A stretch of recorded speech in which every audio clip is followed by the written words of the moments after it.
Magandang araw mga repa. Gagawa na naman tayo ng video. Sa tong video na to is nagkaroon lang ako ng epiphany phase.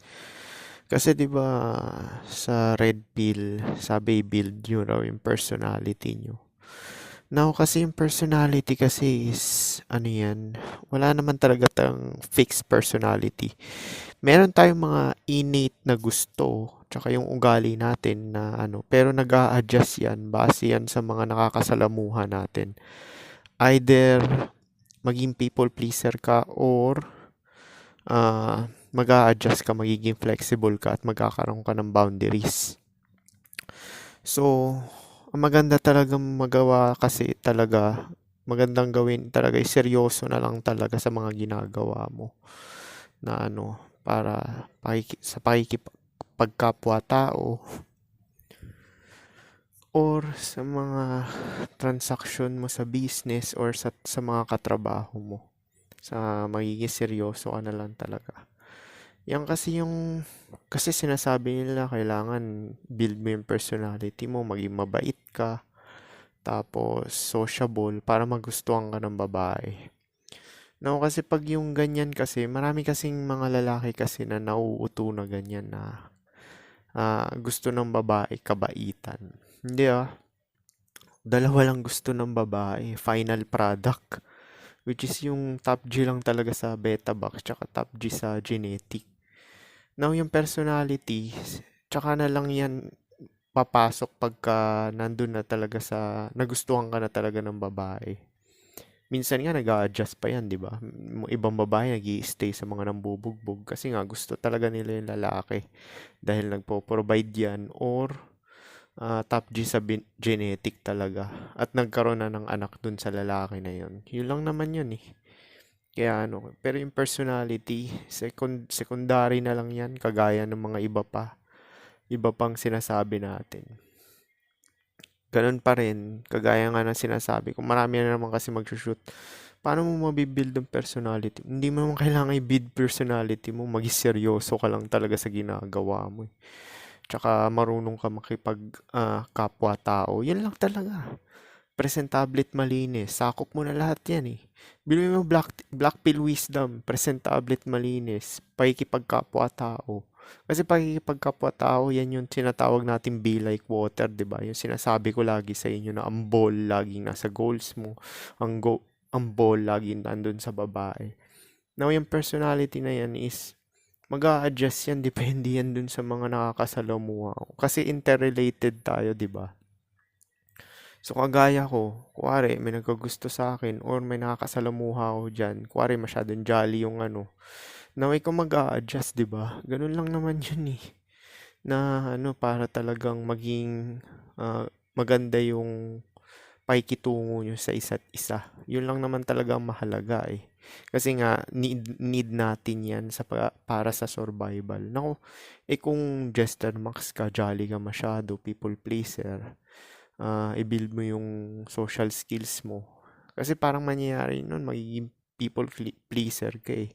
Hindi mo naman kailangan yan. Presentable at malinis ka lang talaga eh. Oo nga, meron kang jolly person, tas mukha ka naman dugyot, di ba? Hindi ka rin re-respetuhin. Parang kay Renan, di ba, yung sa Facebook, Facebook influencer. Dami-dami niya mga sinasabi ng mga wisdom knowledge, pero yung itsura niya, hindi naman presentable. So, kaya marami pa rin talaga nang aalipusta sa kanya, pangit ng treatment. Now, wala naman siya pakialam dun kasi nga, social media naman siya. Pero kung sa personal, kung wari, nakikipag-deal siya, may business siya, ganyan, or naging empleyado siya, is talagang may impact talaga yung looks talaga. Kaya kailangan mo talagang gawin talaga ang best na para sa sarili mo. Kasi kung tingin mo sa sarili mo na presentable at malinis ka, tsaka seryoso ka, ganun din yung tingin ng ibang tao sa iyo eh. Yun lang naman talaga kailangan mo dun eh. Kasi, so, kuwari, nagpagupit ka, tapos okay yung balat mo, fit ka, hindi ka mataba, tingin mo sa sarili yan, which is obvious naman talaga.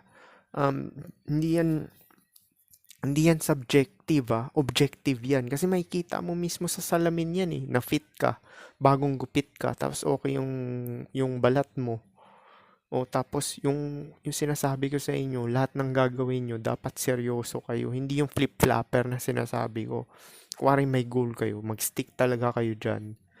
Tapos kung pumalya man, mag-try ka uli. Kung tingin mo talaga nagagana, mag-try ka uli. Kagaya ng sinabi ko, 'di ba? Hindi ko naman napasa yung first board exam ko, pero yun nga, sinample ko lang yun na tingin ko naman talaga kaya ko naman mapasa rin talaga eh.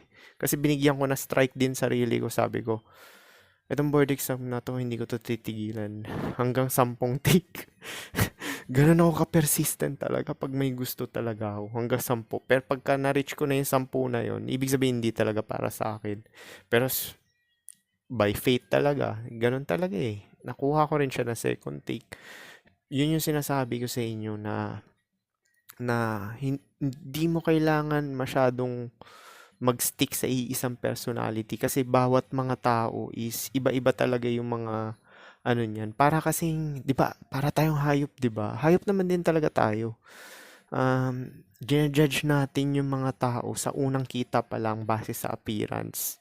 Tapos i-test natin yung pakikitungo natin do sa tao na yun, kung may exploit ba natin yan, mga manipulate natin, or makikinabang tayo kung ano mabe-benefit natin dyan sa tao na yun.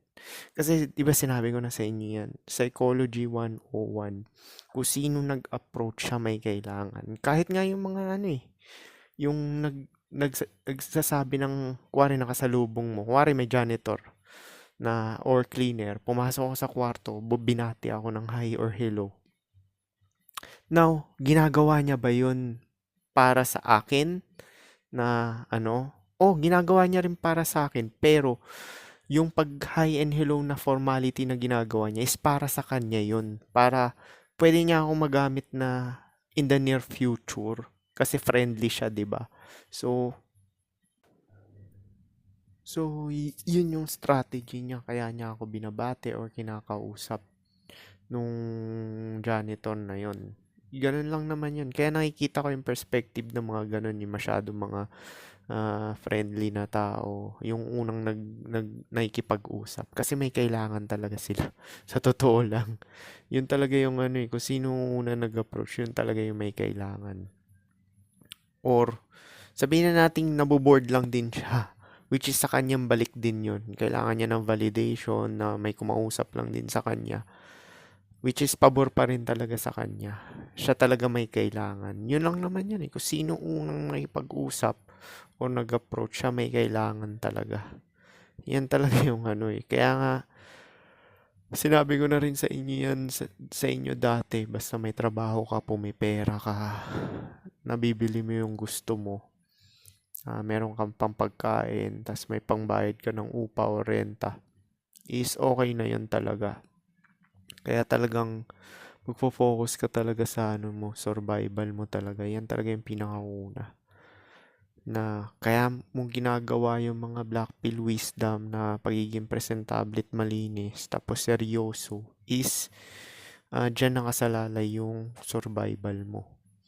Sa red pill kasi, di ba, hindi ko naman sinushoot yung red pill, pero ang inaano kasi nila yung build daw ng social circle, tapos yung personality, i-build mo personality. Hindi kasi malinaw eh. Vague kasi yung sinasabi nila na ganun eh.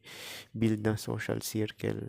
Alam ko yung mga ibang red pill sinasabi social circle dahil sa networking, dahil sa business. Na okay sana kung lahat may business, 'di ba? Tsaka may capital na pang business, 'di ba? Mostly kasi ng red pill may binibenta kasi yung mga books, tapos may podcast. Tsaka yung mga parang business na sa networking, ibig sabihin nakasalalay sa tao. Parang yung kay Bugoy na Koy Koy, di ba? Ah, nag, yung podcast niya, tapos yung mga vlog-vlog, tsaka yung pagsusupply ng mga damit nga. So, kailangan niya talaga ng maraming tao. Which is, yun nga yung medyo mahirap i-maintain. Tsaka, milyon-milyon din yung puhunan na kailangan. So, kung iba yung katayuan mo dun sa ano, kaya hindi mo masasabi na ano eh, gagayahin. Kaya wala akong prescription eh. Tama si Rolo Tomasi. Wala ka talagang prescription na ibibigay dun sa tao talaga. Kasi iba-iba nga tayo ng katayuan. Pati yung sinasabi ng build ng personality tsaka pagiging approachable is hindi, hindi, hindi naman kasi ano yan eh. Iba-iba kasi tayo ng ugali eh. Tsaka nag-a-adjust talaga tayo eh. Kasi nga, ginajudge nga natin yung isa't isa base sa itsura, di ba? Aminin man natin yan at hindi, subconscious yan. Par, nga yung, yung leon nga, tsaka gazelle, di ba? Alam na nila yung posisyon nila sa animal kingdom eh. Siyempre, pag nakita ng gazelle yung leon, tatakbo siya dahil alam niyang leon yun eh. Tsaka, kung ikaw man, yung hayop, siseryosohin mo ba yung hayop, di ba? Kahit sabi mong friendly yung aso, maya kasi yan eh. Siyempre, hindi mo siseryosohin din yung aso kasi hayop pa rin talaga yan. May kapasidad talaga yan ng mga gat, tas maging violente. Yun talaga, no? Now, yung pagiging mabait kasi is meron tayong innate personality na mabait ka talaga, lalo na pagka mataas yung spirit mo, yung level ng awareness mo. Ibig sabihin, nakikita mo yung evil talaga na nangyayari. O, diyan nakabase yung morality mo, di ba? So, nakikita mong masama na kasi kaya mong ilagay yung posisyon mo dun sa posisyon ng ibang tao na pag nasaktan sila, ibig sabihin, masasaktan ka rin. So,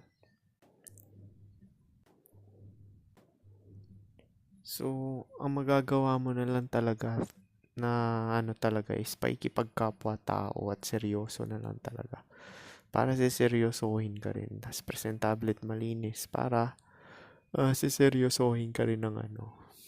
Ganon din tingin ng ibang tao sa'yo. Kasi pag tingin mo sa sarili mo, presentable at malinis ka, ganon din tingin sa'yo ng ibang tao. No, kasi chain reaction talaga tayo. Diyan talaga nakabase talaga yung survival natin eh. Sa ano eh, pakikipagkapwa-tao eh. Kaya wala talagang fix talaga na ano eh, na sinasabi natin na personality, tas pagiging sociable. Kasi yung sinasabi na sociable, build mo yung social skills mo. Ibig sabihin, ikaw magre-reach out lang talaga lahat. Now, kung ganun talagang ano mo is, pwede ka talagang ma-exploit talaga ng ibang tao. Kahit ako exploit kita kung ganyan ka, puro ka reach out eh. Na ano eh. Kasi parang ginagawa mo nun, parang nagiging people pleaser ka tapos binababa mo yung sarili mo. Na ano, para lang tanggapin ka. Now, depende pa rin yan sa katayuan mo tsaka sa sources ng pera mo, 'di ba? Or hanap buhay. Now, kung nagbebenta ka ng produkto, kailangan mo talaga mag-reach out, 'di ba? Na kailangan mo talaga mag-reach out ng mga tao kasi mga customer nga. Yan kasi mahirap eh. Yung marketing. Na-try na rin namin yan magbenta ng mga produkto. Mahirap talaga yan yung marketing mag-reach out ng ano, ng ibang tao. Na ano, sinasabi nila madali daw yung online. Ako, ang madali sa online yung mga illegal, sabong, yung sa Pogo. Ano ba yun yung Pogo? Na pinahinto na yung mga illegal na ganyan. Now, yung mga online na illegal na yan, easy money. Kala ng mga tao, pang matagalan yan. Yung Pogo nga, napahinto na, di ba? Yung Pogo. Si Alice Go ata yung babae na yun eh. Yung babae na pinadeport na, di ba? Wala akong informasyon dun, pero nakikita ko lang siya sa feeds ng Facebook.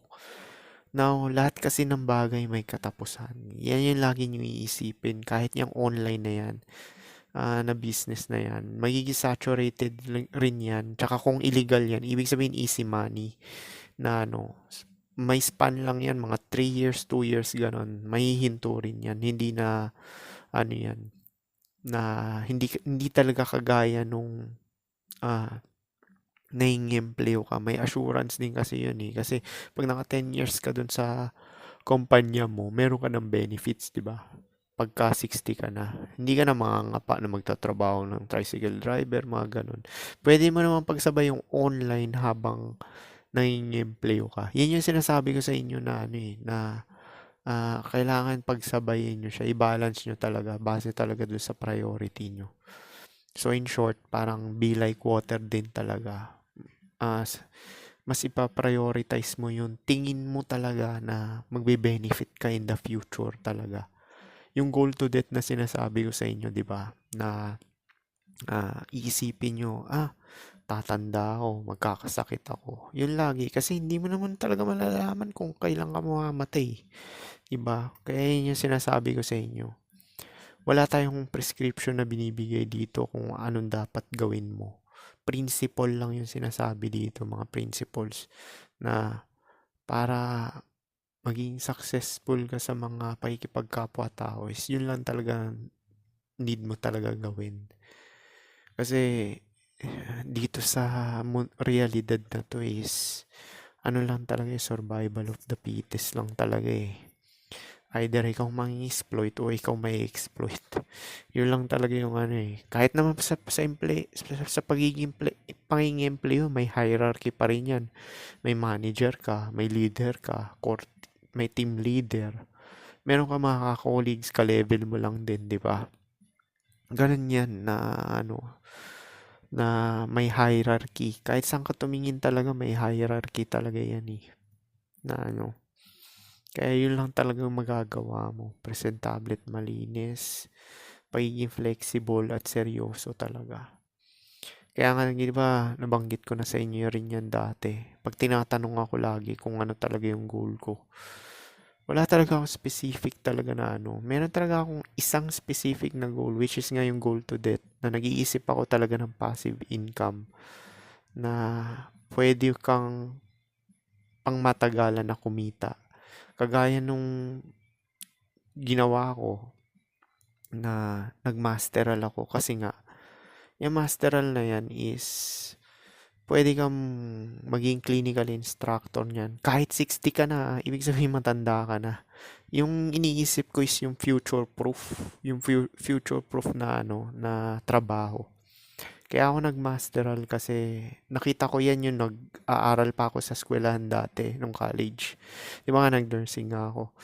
Tapos nakita ko nung college, tangina okay itong ganito Easy, easy money to. Biruin mo yung prof ko. Wala siyang tinuturo, return demo lang. Tapos bibigyan lang kayo ng module na paper. Tapos babasahin nyo yun. Tapos papa-return demo ka.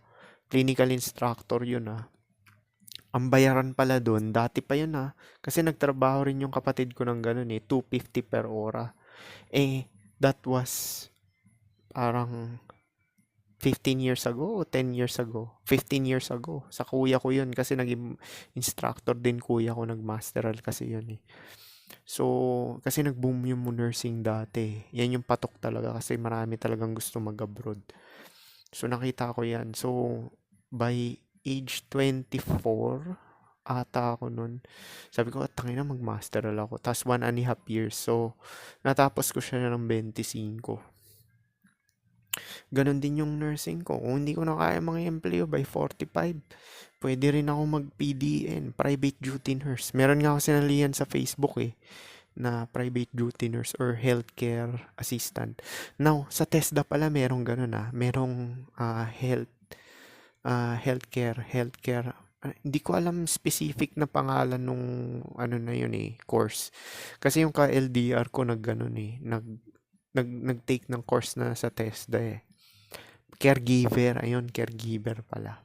Galaga ka na matanda. Ang bayaran dun, 1,000. 1,000, 8 oras. Or 12 oras, parang ganun. Malaki na yun Malaki na yun para sa kaysa minimum wage earner. Minimum wage earner ka dun sa sa Pilipinas, di ba? So, yun, future proof din yan, caregiver, na may certificate ka. Kaso, ewan ko, parang sa test data i-renew mo ata yan kada 3 years. Kasi nag-take din ako ng hairdresser dati kasi gusto ko maggupit nga ng buhok. Future proof din yun Kaso nga lang, need mo talaga ng TESDA certificate para makapagpatayo ka ng barbershop. Now, out of the picture ko na yan kasi nga okay na tong nangyayari sa akin ngayon eh.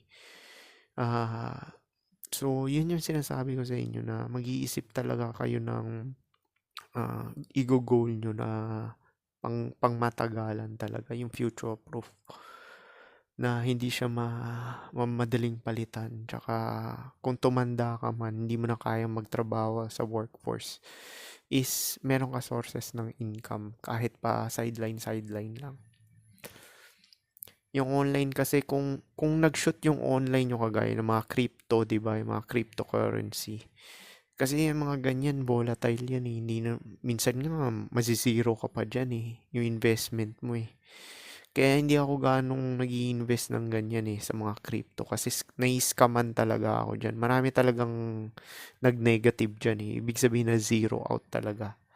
Yung mga nagsasabi na maganda yung crypto kasi nga successful sila. Swertehan lang naman yan eh. Na ano eh.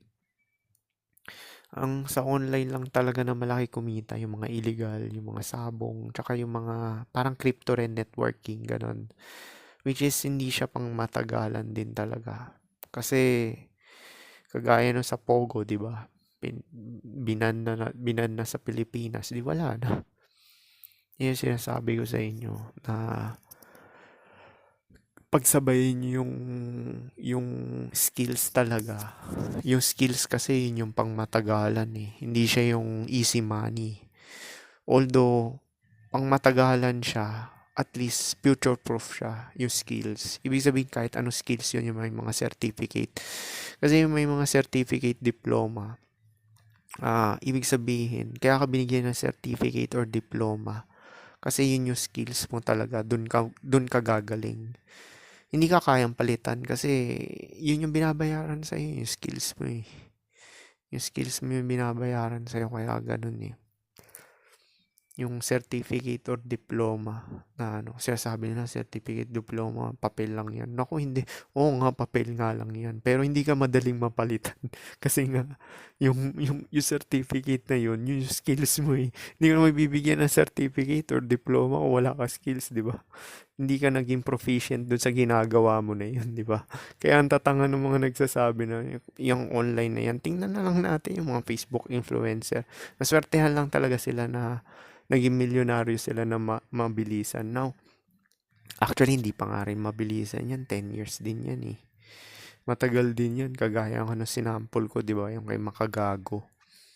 Yung kay Makagago, di ba? Parang 10 years na siya nagbablog. Tapos nursing din siya dun sa UK o Japan, di ko alam. UK yata, UK, ganon. Ganon din si Salt Papi, nursing din si Salt Papi. Tapos nag-sideline siya ng boxing. Yan yung sinasabi ko. Uunahin nyo pa rin yung skills, tapos pagsasabayin yung sideline. Kagaya ko ito, di ba? Inuna ko talaga to yung skills ko. Tapos sideline tong sa channel na to. Sideline yan. Pero ito kasi, hindi naman talaga for the sake of money lang yung iniisip ko dito. Unang-una, kaya ako nagsishare ng knowledge para na magising din yung mga ibang tao na ano. Kasi medyo lonely rin talaga at the top eh. Lonely rin talaga at the top kasi wala kang makaka-relatean eh. At least dito sa channel nakakapag-relate tayo sa isa't isa. Kasi nga pare-parehong mindset, 'di ba? So, pagka share mo yung mga wisdom mo, syempre pag nasa top ko na, self-actualize ka na tao, na-share mo yung perspective na nasa top. Now, yung mga taong nasa baba, yung mga blue pill, magigising yan ng unti-unti. Tsaka yung mga red pill, di ba? So, unti-unti rin silang aakyat dun sa top. Ibig sabihin, self-actualization na sinasabi ko. Na, kaya yung mga sinasabi ko sa inyong principles, yun lang talaga mahalaga. Yung skills, yung future proof goal mo talaga na pang survival. At the same time, may side hustle ka na sinasabi natin. Tsaka yung pagiging seryoso, presentable at malinis. Yun lang talaga magagawa mo talaga eh para sa survival mo. Tsaka yun talaga yung unang uunahin mo. Kasi yung babae, tangay na. Sinasabi ko naman sa inyo yan eh, na nabibili naman talaga yung pepe eh. Na ano eh, kaya kung marami kang pera, kahit sabihin mo average looking ka or pangit ka, kung 30 ka hanggang 40 is may papatol pa rin sa'yo. Lalo na ngayon, yung mga babae, ang dami mahihirap na babae na ano, nag-i-stemming, di ba? Gusto na may pang tuition. Di napipilitan sila na mag-ganun. Or social climber lang talaga.